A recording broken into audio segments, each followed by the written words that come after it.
Hey guys, so today we are continuing on with standard H8 and we are going to be focusing on strand E, which is a really big deal in Georgia's history. And the standard just asks us to examine the effects of the New Deal in terms of the impact of the Civilian Conservation Corps, which we're going to refer to as the CCC, the Agricultural Adjustment Act, the AAA, the Rural Electrification Administration, or the REA, and the Social Security Administration, or the SSA.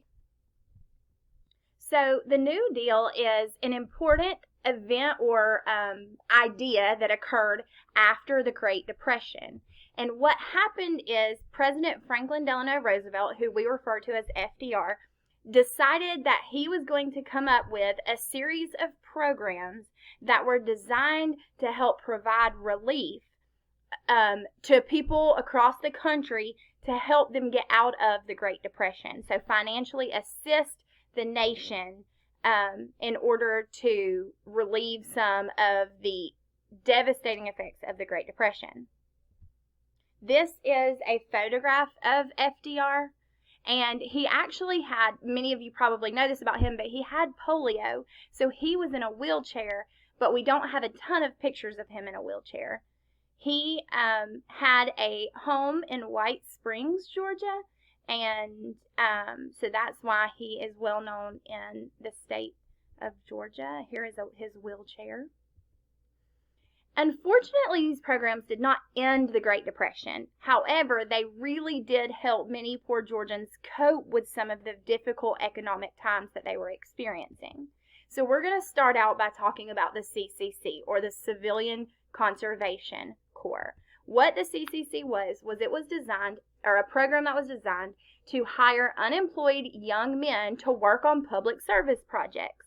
And these projects included erosion control, flood prevention, reforestation, or the planting of trees, and the creation and bringing to life public parks throughout the state.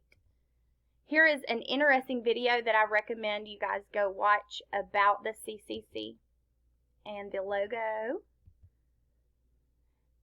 So here is some CCC workers in action. Georgia had over 100 CCC camps, including 15 camps for African American workers.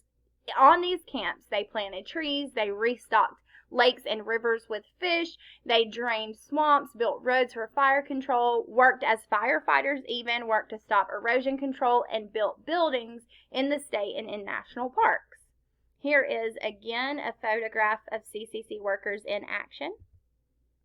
And now I want you guys to remember that this is a voluntary service, so people are signing up for this service. And they had to sign a 6-month contract, and in exchange for signing a 6-month contract, they were provided room and board. So the sign-up process was pretty similar to how young men sign up to the armed forces or the Army now. And these are some photographs of living quarters in Vogel State Park, which is located really close to our home. There's a bed and a dining table. And the protocol for how their finances were handled is that they were paid the men that worked in the CCC were paid $30 a month. However, there was a stipulation that they had to give $25 a month back to their families. So they received $5 a month. However, they were provided with basically everything they needed to live. So they didn't need really any money, and that $25 a month helped support their families back home. This was definitely the most successful and popular New Deal program, and it lasted for 9 years. Sorry about that. In Georgia, the CCC had a very long-lasting impact, and we are still seeing some of the impacts of the CCC in Georgia today. 78,000 Georgians were employed in the 9-year time span, and 22 million trees were planted in the state. They built and improved several state parks. You guys know that I'm a huge hiker. I love to hike, so any hiking trail that I've been on in North Georgia was probably built by the CCC. Some of the state parks that they either built or improved were A.H. Stevens, Hard Labor Creek, Vogel, which is one of my favorites, Indian Springs, FDR State Park. So now we are going to move on to the Agricultural Adjustment Act, or the AAA. Here is a video that I recommend you guys watching. It's super informational. Now, during this time, remember that farmers are continuing to grow cotton and tobacco.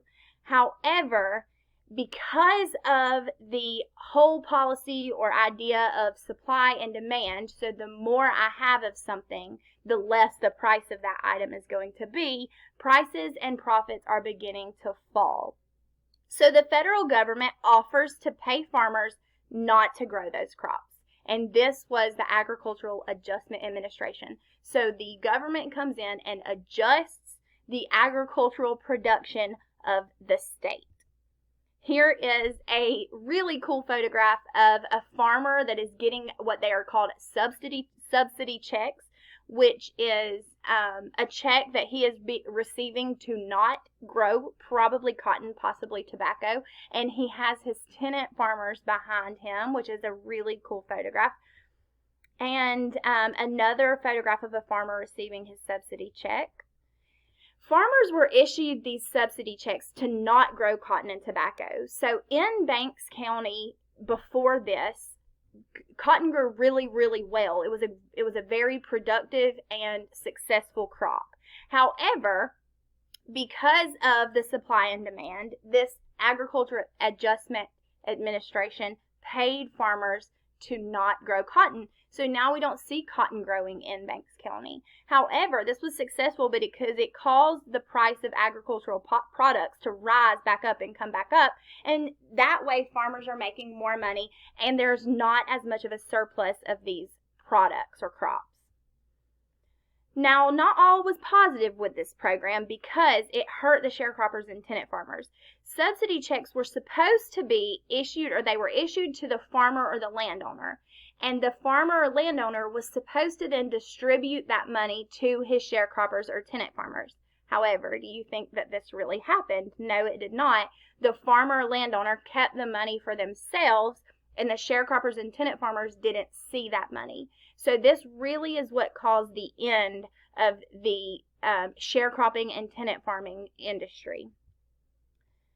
This is exactly what I just talked about. Payments were supposed to be distributed to the people who lived and worked on the land. However, these landowners kept the money for themselves, and the government had no way of enforcing this rule. There was no way to police this situation.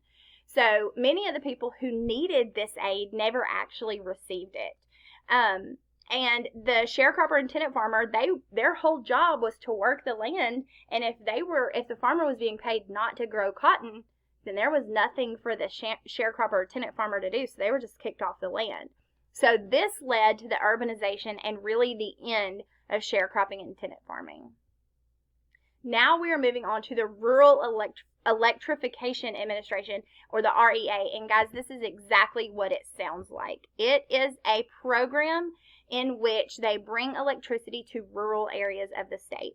I mentioned that FDR had a home in Warm Springs, and his high power bill brought his attention to the fact that it was either very expensive or sometimes impossible to have electricity in these really rural areas. So this piqued his interest in bringing electricity to all parts of the country.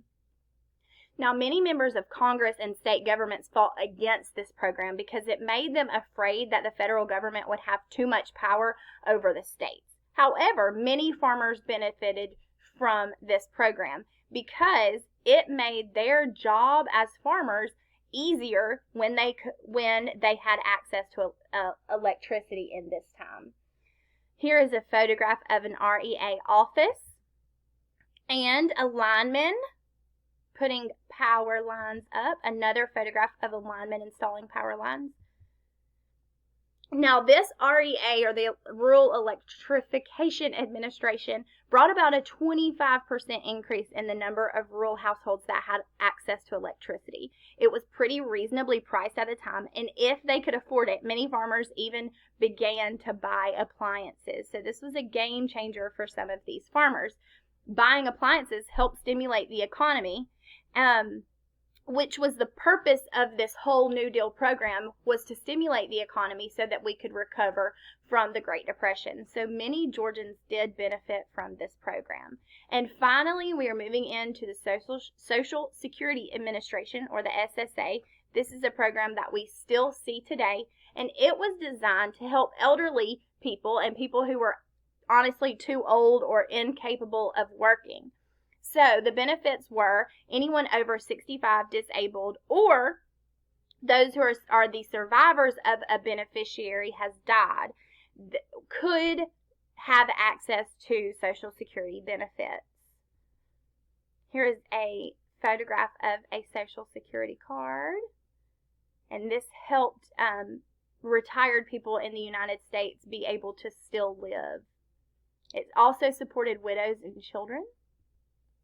And this program is one of the longest running programs of the New Deal. Most Georgians are still connected to the SSA today, either through paying Social Security taxes or receiving Social Security benefits. So Social Security is something that we are still putting into and receiving benefits of today. And that is the end of Strand E. Thank you guys so much for listening.